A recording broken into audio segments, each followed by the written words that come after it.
मुरादाबाद नगर निगम के मोहल्ला गागनवाली मैनाठेर की मस्जिद कादरी की ओर से अंजुमन नौजवान कमेटी के ज़ेर एहतमाम इस्लाम मुशायरा पर एक कॉन्फ्रेंस का आयोजन हुआ, जिसमें मुरादाबाद के साथ साथ दूर दूर से आए उलेमाओं ने जलसे को खिताब किया, सच्चाई के रास्ते पर चलने की नसीहत दी। मस्जिद कादरी मैनाठेर की जानिब से आयोजित इस कॉन्फ्रेंस में आए उलेमाओं ने मंच के माध्यम से प्रोग्राम को खिताब करते हुए कहा कि आज हम लोग नबी की सुन्नतों पर ठीक तरीके से नहीं चल रहे हैं। हमें सुन्नतों पर अमल करने की ज़रूरत है, अपने बुजुर्गों के बताए गए रास्ते पर चलने की ज़रूरत है। अगर हम अपने बुजुर्गाने दीन को नज़रअंदाज करेंगे तो फिर हमें कोई नहीं बचा सकता।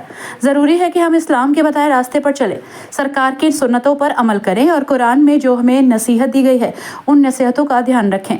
बड़ों की इज्जत करें, बुजुर्गों का सम्मान करें और बच्चों के साथ शफ़क़त में पेश आएँ। आज हमारे इस्लामी भाई कई बुरी आदतों में मुबालता हैं, जिसके चलते देखने को मिलता है कि आज की हमारी नौजवान पीढ़ी सोशल मीडिया पर बुराई की तरफ बढ़ रही है। कुरान हमें यही हिदायत देता है कि हमें तालीम की तरफ चलना है, क्योंकि हमारे नबी ने भी हमें यही फरमान दिया है, यही पैगाम दिया है कि हम अच्छी तालीम की तरफ चले, इस्लाम के बताए रास्ते पर चले। मदरसा जामिया नईमिया से तशरीफ़ लाए मुफ्ती हज़रत अयूब नईमी साहब द्वारा मंच के माध्यम से महफिल को खिताब किया गया। उन्होंने कहा कि आज का नौजवान जिस तरह से गफलत भरी ज़िंदगी में मुफलतला है, हमें चाहिए कि हमें बुराई से बचना है। कुरान की नसीहतों पर अमल करें, बुराई से बचकर रहें। बुराइयां हमें जहन्नुम की तरफ लेकर बढ़ती हैं। नौजवान किसी भी मुल्क की रीढ़ की हड्डी होता है। अगर रीढ़ की हड्डी मजबूत होगी तो वो मुल्क मजबूत होगा। हमें अपने वतन से मोहब्बत करनी है, हमें अपनों से मोहब्बत करनी है। कुरान के बताए रास्ते पर चलते हुए हर बुराई से दूर रहना है। तालीम हम सभी के लिए ज़रूरी है, खासतौर से बेटियों को अच्छी तालीम ज़रूर दिलाएं, क्योंकि एक पढ़ी लिखी बेटी एक परिवार नहीं बल्कि 2 परिवारों का निर्माण करती है। अच्छा परिवार एक अच्छे देश का निर्माण करता है। ज़रूरी है कि हम अच्छी तालीम, अच्छी हुनरमंदी और अच्छे लोगों के साथ उठे बैठे और उस हर बुराई से बचकर रहें जिसके लिए हमारे नबी ने हमें मना फरमाया है। आज हम लोग नाफरमानियां कर रहे हैं, हमें उन नाफरमानियों से बचना है और अच्छे रास्ते की तरफ चलना है। नौजवान तबका खुश रहे। ज़रूरी है कि नमाज पाबंदी के साथ पढ़ी जाए, बुराई से बचा जाए और आपस में इत्तेफाक से रहा जाए। अगर हम अपने बच्चों को अपने बड़ों की इज्जत करना सिखाते हैं तो हम एक अच्छे समाज का निर्माण करते हैं। बैठक में यही संदेश दिया जा रहा है कि बुराई से बचे, कुरान के बताए रास्ते पर चलें और अच्छी तालीम हासिल करें।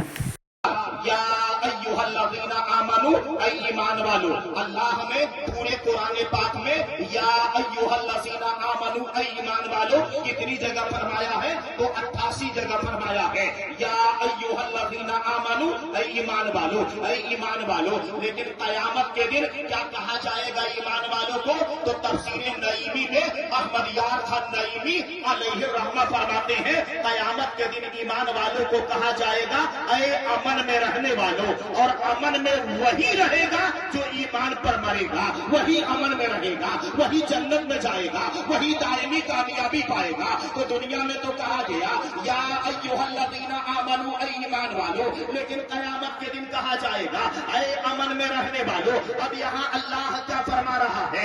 इत्तक़ुल्लाह, अल्लाह से डरो। कितना अल्लाह से डरो? तो हक़ का तो काफी ही, जैसा अल्लाह से डरने का हक है वैसा अल्लाह से डरो। जब ये आयत करीमा नाज़िल हुई, सहाबाए कराम आबदीदा हो गए, सहाबा रोने लगे, सहाबा परेशान हो गए और सहाबा ने ये कहा था ये कब हो सकता है हम अल्लाह से वैसा डरे जैसा कि डरने का हक है। तो इस आयत की तफसीर में दूसरी आयत करीमा नाज़िल हुई, सूरह तगाबुन आयत नंबर 16 पारा नंबर 28, फत्तकुल्लाह मस्ततातुम, तुम अल्लाह से डरो जहां तक तुम्हारी इस्तिताअत हो, जहां तक हो सके तुम अल्लाह से डरते रहो। अल्लाह रब्बुल इज्जत ने ईमान वालों को 3 मर्तबा डराया। पहले फरमाया इत्तकुल्लाह, अल्लाह से डरो।